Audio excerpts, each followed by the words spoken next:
사모하는 주님, 영광의 왕이시라. 우리 손을 들고 주님을 찬양합니다. 주님 다시 오시는 그날까지, 주님 다시 오실 때까지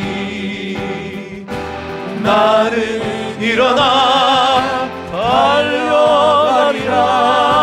주의 영광 온 땅 덮을 때 나는 일어나 노래하리. 내 사모하는 주님, 온 세상 구주시라. 내 사모하는 주님, 영광의 왕이시라. 영광의 왕이시라.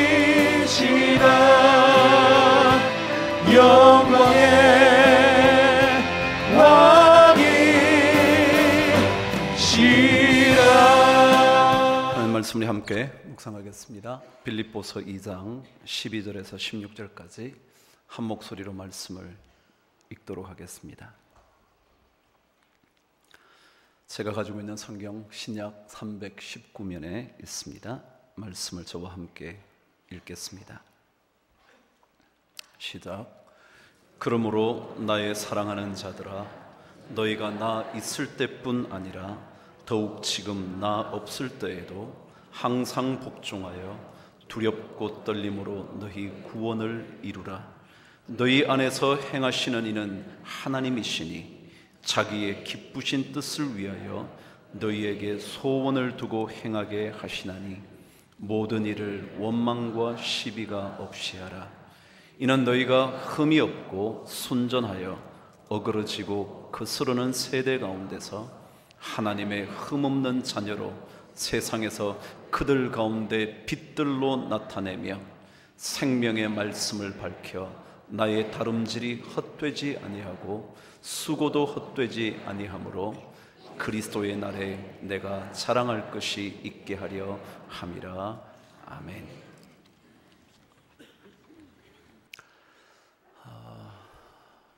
나이가 들면 향수가 필요한 것 같습니다. 나이가 들면 아무리 깨끗이 씻어도 나이 드는 냄새를 막을 길이 없어서 그런 것 같습니다. 제가 생전 쓰지 않던 향수를 씁니다. 제가 늙었죠. 네. 근데 예전에 제가 여러분에게 한번 말씀드린 적이 있지만 향수에는 향기가 나는 단계가 있다 그럽니다. 그러니까 향수를 만들 때 향수의 단계를 구분해서 그 향기를 그 안에 담는 거죠. 보통 향수를 만들면 3단계로 향기를 뿜어내게 만든답니다. 그 첫 번째가 향수를 뿌리면 알코올이 날아가면서 향기가 나는 그 첫 번째 향기, 그것을 전문 용어로는 탑 노트라 그런답니다. 언제인가 한번 들어보셨죠? 탑, 제일 위에, 노트라는 말은 향수의 단계를 의미할 때 노트라 그러거든요. 그러니까 가장 첫 번째 단계에 나는 냄새, 향기를 가리켜 탑 노트라 그러는데, 이것은 알코올이 날아가면서 향기를 뿜어내게 되는, 보통 5분에서 10분 정도 지속되는 향기랍니다. 근데 그 향기가 끝이 나고 나면 본격적으로 그 향수의 원래 냄새, 향기를 뿜어내는 두 번째 단계가 있다 그러네요. 그것을 가리켜 미들 노트라 그러죠. 중간 단계라는 거죠. 그런데 이 미들 노트는 그 향수가 무엇으로 만들어졌는지를 정확하게 알게 해주는 가장 중요한 단계랍니다. 예를 들어 장미향이라면 이 미들 노트의 가장 장미의 향기가 많이 나게 만들어 놓는다는 거죠. 그런데 그 마지막 단계가 있다네요. 이 미들노트 중간 단계의 향기가 보통 한두 시간 지속이 되는데, 그 한두 시간의 향기가 끝이 나고 나면 2시간 보통 이후부터 남겨지는 향기, 잔향이라 그러겠죠? 그 향기가 세 번째 단계랍니다. 그것을 가리켜 베이스 노트다, 가장 밑바닥에 있는 냄새다 그럽니다. 저는 이 이야기를 읽다가 이런 생각 한번 해봤네요. 우리 신앙생활에도 이런 단계가 있지 않을까? 예수를 간 믿으면 막 퍼져나오는 숨길 수 없는 그런 향기요, 뜨거우며 간절하며 눈물이요, 이게 탑노트일 것 같습니다. 첫 번째 풍겨나는 모습이요. 그런데 이제 점점 더 예수를 믿죠. 1년이 지나고 2년이 지나고 10년이 지나죠. 그러면 누구에게든지 내가 예수 믿는 사람이다 라는 얘기를 말할 수 있게 되는 그런 단계. 그래서 예수 믿는 것에 관하여 설명을 요구하면 충분히 설명해 줄 수 있는 그런 단계가 미들 노트인 것 같습니다. 그런데 정말 중요한 것은 긴 세월이 지나고 나서도 여전히 남아있는 예수의 향기를 뿜어내는 베이스 노트가 참 중요하지 않을까?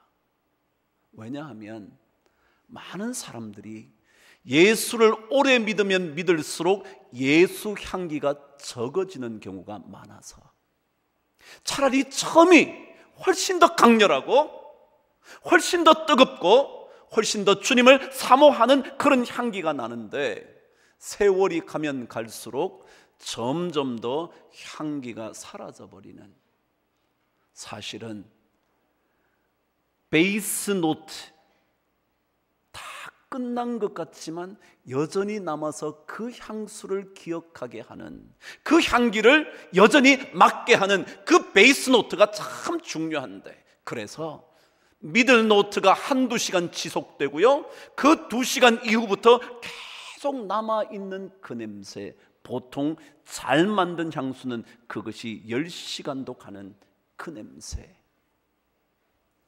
신앙생활이요, 저는 오래 할수록 아름다운 향기가 남아있게 되면 참 좋을 것 같습니다.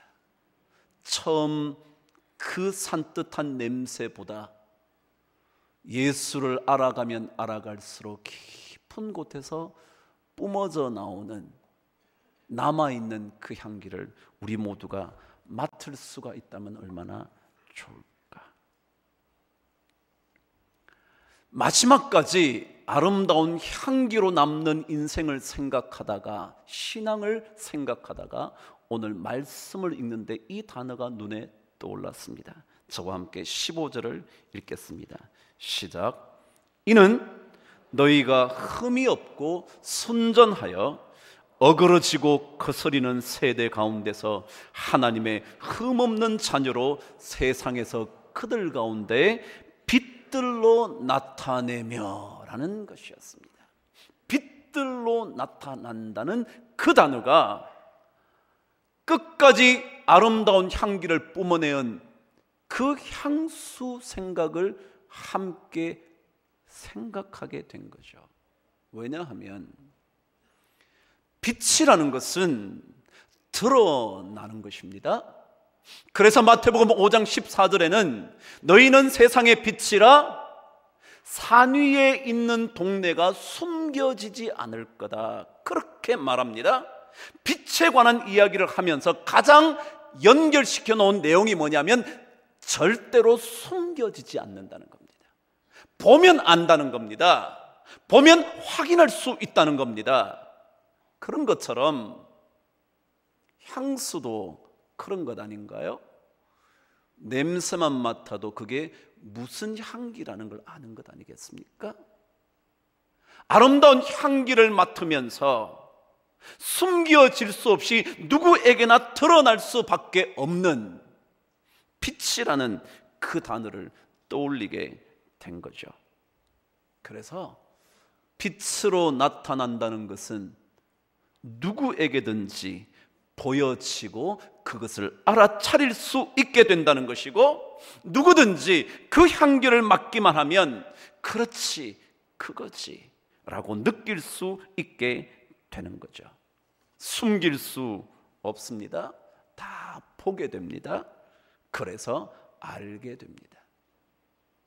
신앙생활 하시는 우리 모든 성도님들이 신앙생활의 세월이 지나가면 지나갈수록 보기만 해도 그 신앙의 깊이를 알 수 있다면 얼마나 좋을까요? 보기만 해도 신앙의 아름다운 향기를 느낄 수 있다면 얼마나 좋겠어요. 오늘 성경은 그래서 우리에게 빛들로 나타나야 한다는 거죠. 이 말은 좀 더 정확하게 번역하면 빛을 비춘다고 그렇게 해석되어집니다. 그래서 영어 성경은 아예 별처럼 빛난다고 설명을 하죠. 그래요. 예수를 믿는 여러분과 저의 삶 안에 누구든지 저희들을 보면 예수의 모습을 볼 수 있다면 가장 멋진 것이겠죠. 자, 그렇다면 예수를 믿는 그것이 빛으로 나타나는 것이고 아름다운 향기로 남게 되는 것이라면 과연 그 삶은 어떤 것일까? 오늘 성경은 몇 가지 우리들에게 가르쳐주고 있는 것 같습니다. 12절 저와 함께 읽겠습니다. 시작. 그러므로 나의 사랑하는 자들아, 너희가 나 있을 때뿐 아니라 더욱 지금 나 없을 때에도 항상 복종하여 두렵고 떨림으로 너희 구원을 이루라.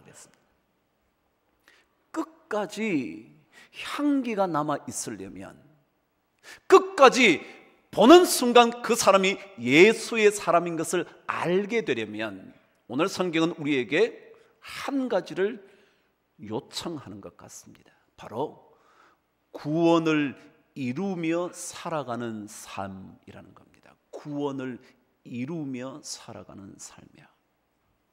그럼 여기에 이룬다는 단어는 어떤 것을 성취하거나 완성시키기 위하여 계속해서 일하다라는 단어입니다.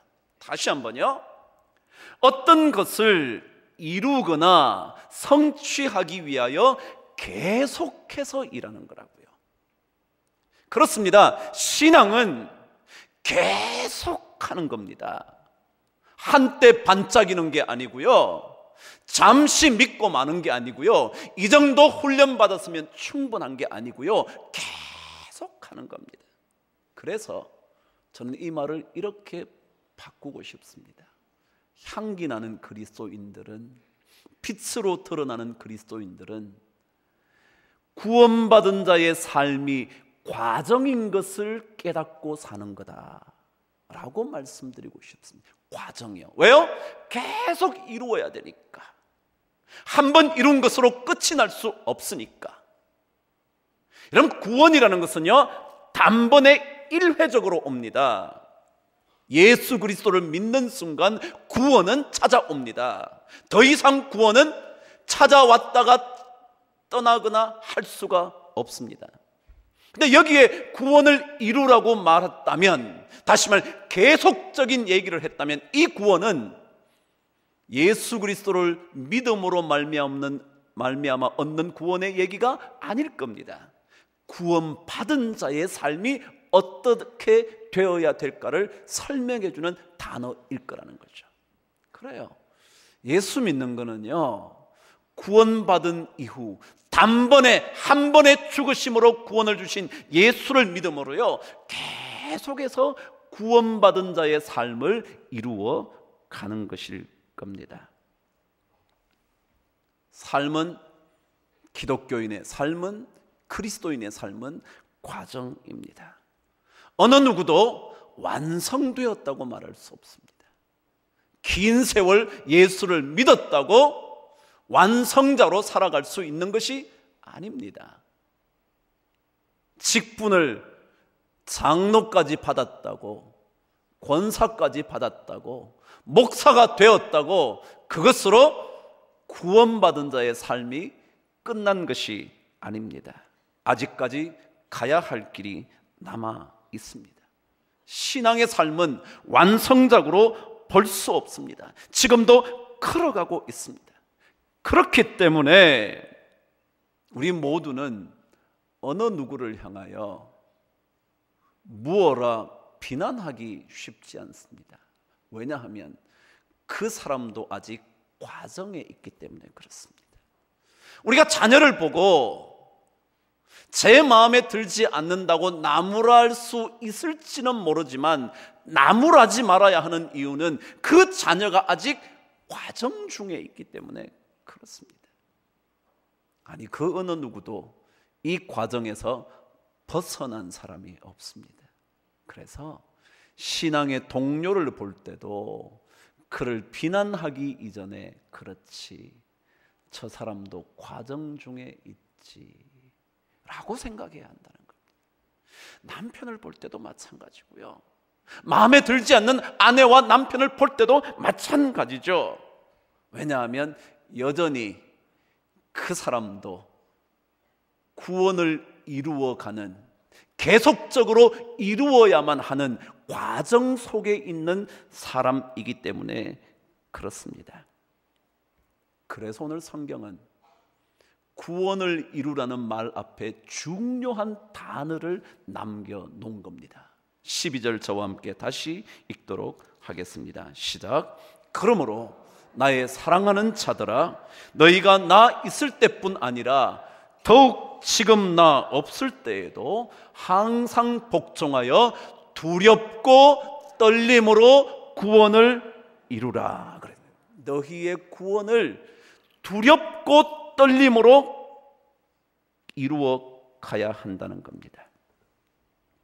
왜냐하면 누군가를 지적할 때 우리는 조심해야 합니다. 왜냐하면 내 자신이 아직 과정 중에 있기 때문에.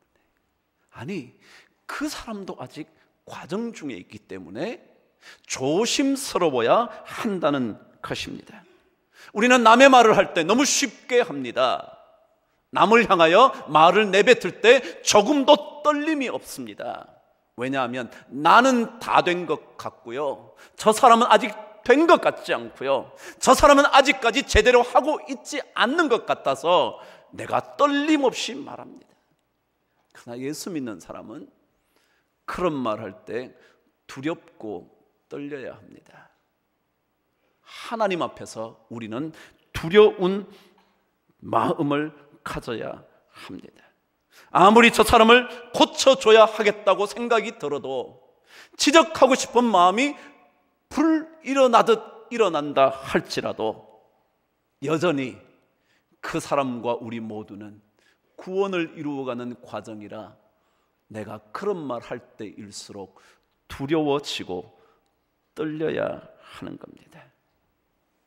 잘못된 자식을 나무랄 수 있는 자격이 부모들에게 충분히 있겠지만, 그리고 저런 부모, 우리 부모라면 저럴 수 있어? 라고 생각이 들지라도 그 순간 우리는 두려워해야 합니다. 조금은 마음이 떨려야 합니다. 우리 어느 누구도 완성작품이 아니고 그 어느 누구도 하나님 앞에 온전한 자가 없기 때문에 우리는 늘 두려움과 떨림으로 삶을 살아가야 합니다. 남을 쉽게 비판하는 이유는 하나님 앞에서 자기 자신을 들여다보며 두려워하거나 떨리는 마음을 상실해 버렸기 때문은 아닐까요? 정말 하나님 앞에서 나를 들여다볼수록 하나님 앞에서 얼마나 부족한지, 내가 얼마나 주님 앞에 죄악된 존재인지, 여러분과 제가 찬송한 것처럼 보소서 주님, 우리에게 나에게 선한 것이 없습니다. 그런 사람이라야 구원을 이루어가는 사람이 될 수 있다는 겁니다. 믿음은 하나님 앞으로 나아가는 것입니다. 우리에게 복을 주시는 하나님 그분만이 아니라 우리의 죄와 잘못을 비추어 주시는 그런 존재로서의 하나님 앞으로 나아가는 것입니다. 그래서 하나님 앞에서 나를 자꾸만 비추어 보는 거죠. 그래서 비추어 볼 때마다 두렵고 떨리는 마음을 끊임없이 되새길 수 있어야, 그래야 구원을 이루어가는, 그래서 빛을 드러내는 향기로운 삶의 주인공이 될 수 있을 겁니다. 여러분, 옛 사람도요 이런 말을 남겼죠. 임사이구라고요. 들어본 적 있을 거예요. 임사이구. 임자는 임할 임, 사자는 일사자, 이자는 어조사고요. 구자는 두려워할 구자입니다. 이를 만났을 때 그때는 오히려 두려워해라, 그런 뜻입니다. 일을 당하면, 어떤 일을 만나면, 어떤 상황이 되면, 남을 지적할 상황이 되면, 남을 고쳐주고 싶은 상황이 되면 그때 두려워해야 된다. 가정이나 교회나 사회라는 공동체 안에서 어떤 일을 만날 때마다 우리는 먼저 두려워해야 된다, 그런 겁니다. 한 제자가 스승에게 물었죠. 스승님, 만약 스승님이 지휘관으로 전군을 통솔하신다면 어떤 사람과 함께 하시겠습니까? 그랬더니 스승이 이렇게 대답을 했어요. 맨손으로 호랑이를 때려잡으려다가 물려 죽거나 맨몸으로 강을 건너려다 허무하게 죽어도 난 후회 없어 라고 말하는 사람과는 함께하지 않을 거야. 오히려 반드시 할 일을 앞에 두고 두려워하며 깊이 생각함으로 잘 해보려고 하는 사람과 함께 할 거지. 그 얘기에 바로 임사이구라는 말이 나왔습니다. 그래요, 호랑이를 때려잡을 만한 용기 있는 사람도 좋죠. 큰 강을 맨몸으로 건널 수 있는 그런 뛰어난 사람이 있는 것도 나쁘지 않겠죠. 그런데 오히려 그런 사람보다 일을 만나면 두려워하면서 잘 생각하고 계획해서 일을 만들어가는 사람과 나는 함께 일하고 싶다고. 그래요, 성경도 그래요. 구원을 이루어가는 삶을 여러분과 제가 다 살잖아요. 그런데 다 부족한 삶으로 과정에 있을 뿐인데 우리가 두려움과 떨림을 잃어버리면, 하나님 앞에 설 때마다 이 두려움과 떨림이 사라져버리면 그 사람은 구원의 완성자로 나타날지는 몰라도 절대 구원을 이루는 자가 될 수는 없을 겁니다. 그래서 하나님 앞에서 우리는 조금 더 떨려야 합니다. 하나님을 믿는 사람은 함부로 말하기를 두려워해야 합니다. 비난의 화살을 쏠 때마다 조심해야 합니다. 왜냐하면 그래야 구원을 이루는 사람이 되기 때문에 그렇습니다. 그런데 오늘 성경은 한 가지 더 우리들에게 설명합니다. 빛으로 드러나는 인생이 구원을 이루어 가면서, 그리고 모든 삶이 과정에 있다는 것을 깨닫고 늘 두렵고 떨리는 마음으로 살아가는 것이 필요한데, 거기에 한 가지 더 필요한 것이 있다고 다시 설명을 합니다. 12절 저와 함께 읽습니다. 시작. 그러므로 나의 사랑하는 자들아, 너희가 나 있을 때뿐 아니라 더욱 지금 나 없을 때에도 그래야 돼. 그랬습니다. 이런 말씀이 눈에 들어오십니까?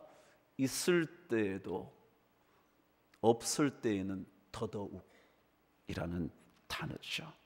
그래요, 신앙은요 안과 밖을 동일하게 만들어가는 훈련입니다. 안과 밖이요. 밖이 뭐예요? 보이는 거죠. 사도 바울의 말에 의하면 나 있을 때죠. 누가 있죠? 앞에 있죠. 보이죠? 다 알 수 있는 그 자리에서뿐만이 아니라 나 없을 때에는 더더욱, 다시 말하면 아무도 보지 않는 그 내부예요. 아니요, 어느 누구도 들여다볼 수 없는 그곳이요, 아무도 없다고 생각되는 그곳이요, 그곳에서도 삶이 동일해야 한다고. 아니, 보이지 않는 곳일수록 더 그래야 된다고. 사람이 인정하면 열심히 하죠. 알아주면 땀을 더 흘리죠. 누가 봐줄 때는 열심으로 일하죠. 그러나 봐주는 이 없으면, 칭찬이 사라지면, 인정해 주지 않으면 모든 것을 중단해 버리는 사람이 얼마나 많습니까? 그러나 구원을 이루는 사람은 누가 보든지 누가 보지 않든지, 누가 있든지 누가 없든지 언제나 통일하게 자신의 구원의 삶을 이루어 가는 거죠. 그래서 우리에게는 이런 의식적인 훈련이 참 필요합니다. 그렇지 않아도 하겠다는, 정말 누구 친구처럼 그렇게 하지 아니하실지라도 저희들은 절할 수 없습니다. 그렇게 하지 않으셔도, 다시 말하면 더욱 나 지금 없을 때에도, 그때에도 언제나 똑같은 마음을 가지고 구원의 길을 이루어 갈 때 그 사람이 빛으로 빛나는 인생 되지 않을까 생각하는 거죠. 지난주에 책 한 권을 읽었는데 제목이 자존감의 6기둥이라는 책이었습니다. 자존감은 교만과는 다릅니다. 그러니까 자긍심을 가지는 거죠. 내가 어떠한 존재이든지 내 자신은 참 소중하고 존귀한 존재라는 것을 아는 그런 감정을 자존감이라 그러죠. 그러니까 그 자존감을 세우는, 붙들어 두고 있는 기둥이 6개가 있다고 학자가 책을 쓴 거죠. 그러니까 그 자존심을 어떻게 하면 강화할 수 있을까 하는 것에 대한 연구였습니다. 근데 그 중에 5번째 기둥이 뭐였냐 하면 목적에 집중하기라는 것이었습니다. 자존감을 높이려면 목적에 집중해야 된다는 거죠. 예를 들자면 우리 예수 믿는 것은요, 주님을 섬기는 것은요, 목적이 분명하잖아요.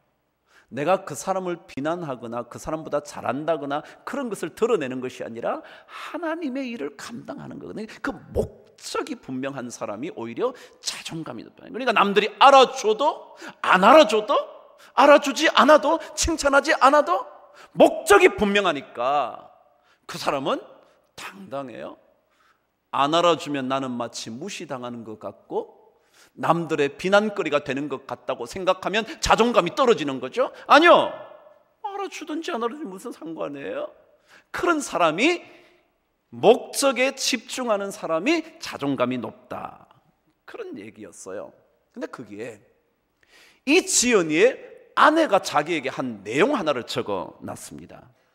한 번은 자기 아내가 이렇게 자기에게 얘기하더라는 겁니다. 당신은 정말 친절하고 상냥한 사람이에요. 참 세심하기도 하고요. 그런데 그럴 마음이 들 때만 그래요. 상냥하고 세심하고 좋은데 그러고 싶을 때만 그런다는 거예요. 그러면서 계속 말합니다. 당신이 모르는 게 하나 있어요. 상냥함이라는 것 역시 몸에 밴 습관이라는 거지요. 그러니까 내 말은 그저 기분이나 편의에 따라서 상냥한 태도를 보이는 것은 잘못이라는 거죠. 언제나 편의에 따라서가 아니라, 기분에 따라서가 아니라 의식적으로 그것을 훈련해야만 하는 거지요 라고 말하더라는 겁니다. 자기가 여러분 만날 때 제가 친절하죠. 여러분도 사람들을 만나면 친절하겠죠. 그런데 그것이 상황에 따라서, 기분에 따라서, 기분 좋은 날은 자식에게 상냥해요. 기분 좋은 날은 아내에게도 말이 부드러워요. 근데 그렇지 않은 날은 전혀 상냥함과 친절이 관계없는 사람이 되는 거예요. 그래요. 우리가 오늘 말씀에 우리를 비추어 본다면 있을 때에든지 없을 때에든지, 기분이 좋든지 기분이 나쁘든지, 마음에 들든지 들지 않든지 동일한 마음을 가지고 구원을 이루어 가야 한다는 겁니다. 그래서 그 작가의 말은 친절함이나 상냥함, 이것은 성향의 문제가 아니라는 거예요.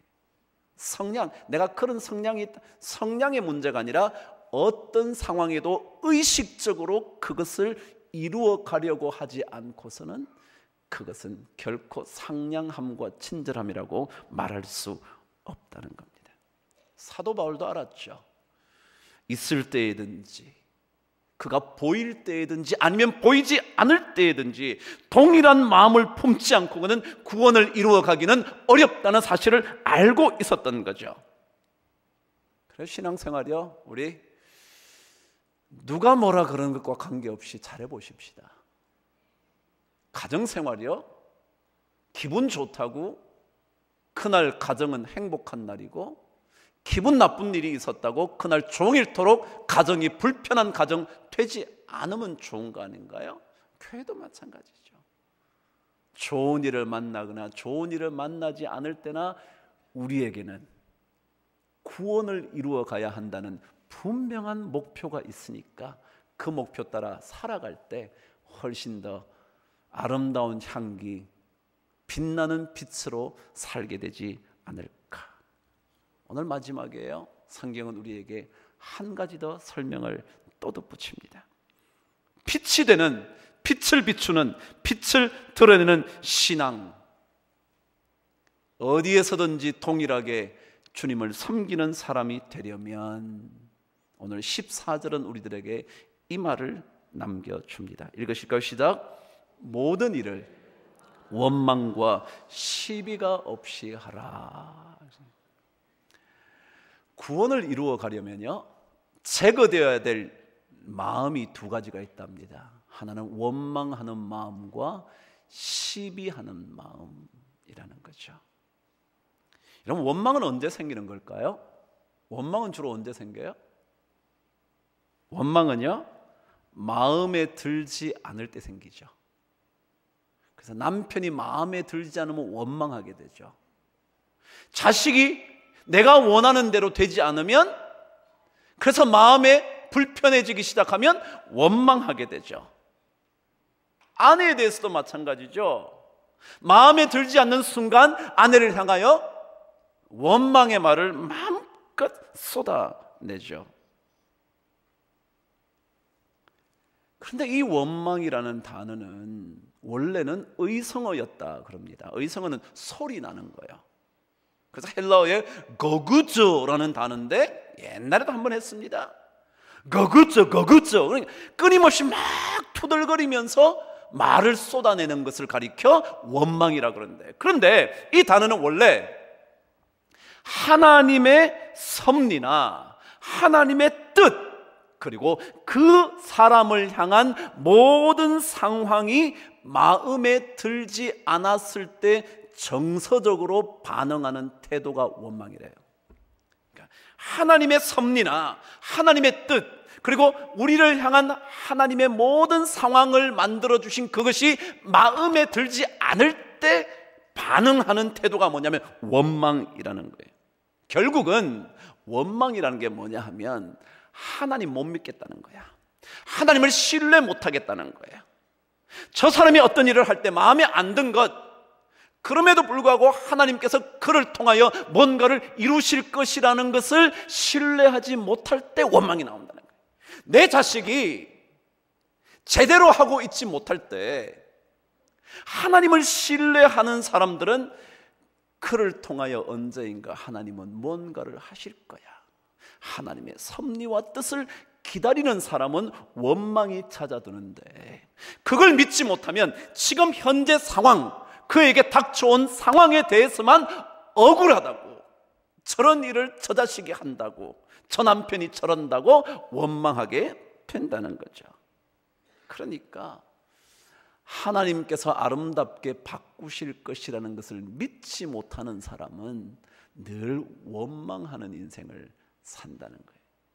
그러다 보니까, 원망하다 보니까 시비를 따지죠. 시비가 뭐예요? 이든지 아니든지, 옳든지 그러든지 계속 그러면서 다툼이 일어나기 시작하는 거예요. 원망하는 순간 그 사람과 다투잖아요. 이 사람은 어떻고, 저 사람은 어떻고요, 남편은 어떻고요, 아내가 어떻고, 자식이 어떻고, 부모가 어떻고요, 교회가 어떻고요, 저 사람은 어떻고요. 끊임없이. 왜요? 마음에 들지 않아서 시비를 자꾸 가리고 싶은 거죠. 만일 마음에 들지 않아도 동일한 마음으로 하나님을 섬기면서 하나님의 선하신 역사를 기대하는 사람은 원망에서 조금 떨어져 살 수 있지 않을까, 그런 거죠. 제가 지난 수요일 날 책 한 권을 소개했습니다. 이 책은 정말 모든 사람이 읽었으면 좋겠다고 제가 말씀드린 책이었죠. 제목이 가뭄비 나무의 노래라는 책이었습니다. 그 책은 바이올린을 만드는 장인이 바이올린을 만들면서 떠오르는 생각들을 영적으로 풀어놓은 책이었습니다. 탁월한 묵상집이었습니다. 이분이 바이올린을 만드니까 바이올린을 만들면서 수많은 생각을 해왔던 거죠. 그러면서 그것이 하나님과 만나는 도구였다는 사실을 설명을 하는 겁니다. 근데 거기에 보면 이런 얘기 하나가 나왔습니다. 17세기에 유명한 바이올린이 있습니다. 그게 뭐냐면 여러분도 다 아시는 스트라디바리우스라는 바이올린입니다. 근데 그때 그 스트라디바리우스 가문과 함께 또 다른 가문이 있었는데 아마티라는 가문이었습니다. 제가 예전에 한번 설교한 적이 있습니다. 그런데 이 두 가문이 다 바이올린을 제작하는 가문이었는데 지금까지 남아있는 바이올린 중에는 훨씬 더 스트라디바리우스가 유명하죠. 그런데 어느 날 이 사람에게 아마티 바이올린 하나가 좀 손을 봐달라고 왔다는 겁니다. 그래서 그걸 보면서 적은 내용입니다.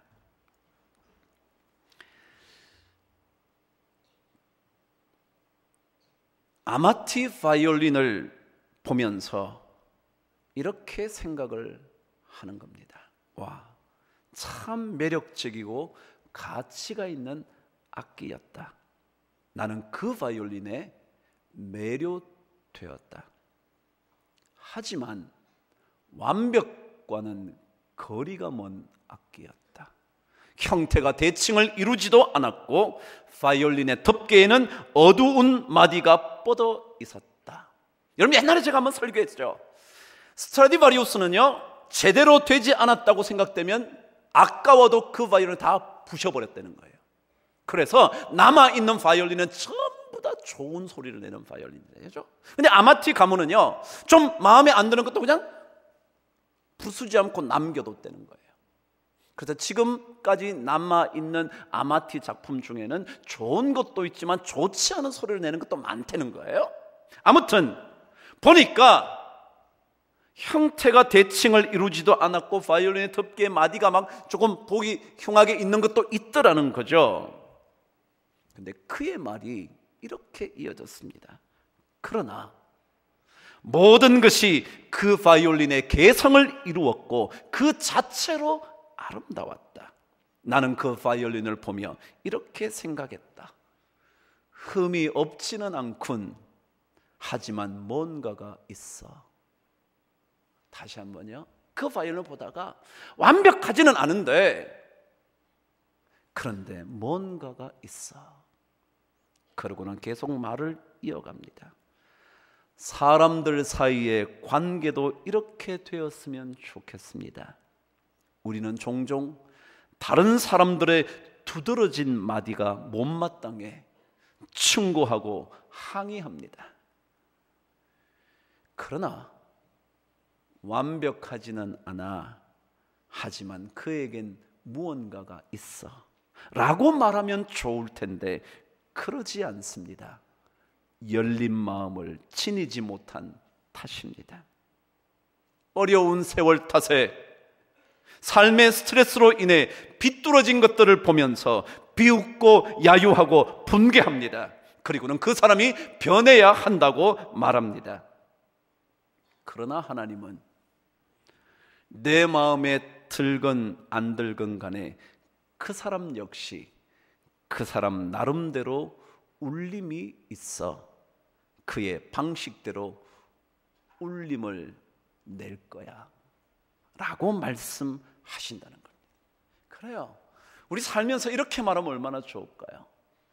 그 사람 완벽하지는 않지만 그래도 그 사람을 통해서 하나님의 하실 일이 있을 거야.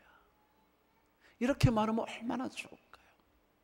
이렇게 말하면 진짜 향수의 잔향이 남는 거 아닐까요?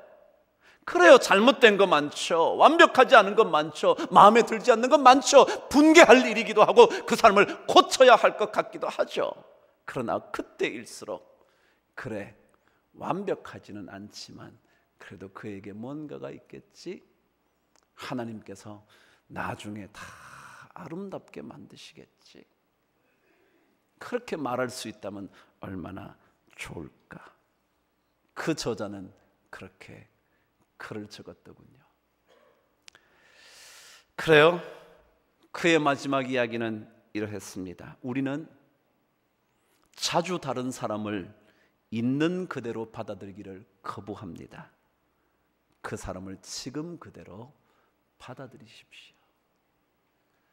오늘 성경 말하잖아요. 무슨 일을 해나갈 때 구원을 이루어가는 삶에 원망과 시비가 없으면 좋겠다고. 좀 마음에 들지 않기 때문에 원망하는 인생 되기보다, 마음에 들지 않기 때문에 시시비비를 가려야 속이 후련한 인생 되기보다 부족한 거 있지. 그러나 우리 모두 과정이잖아. 하나님의 선하신 계획을 믿으면 좋지 않을까? 라고 말할 수 있다면 얼마나 아름다운 공동체가 될까?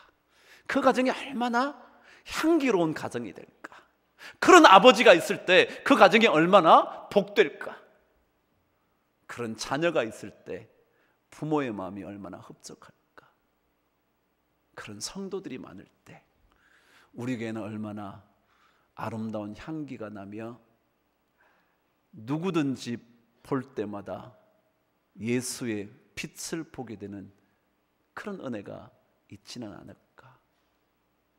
우리 모든 성도들에게 이런 복이 차고 흘러 넘치게 되기를 주님의 이름으로 축복합니다. 기도하겠습니다.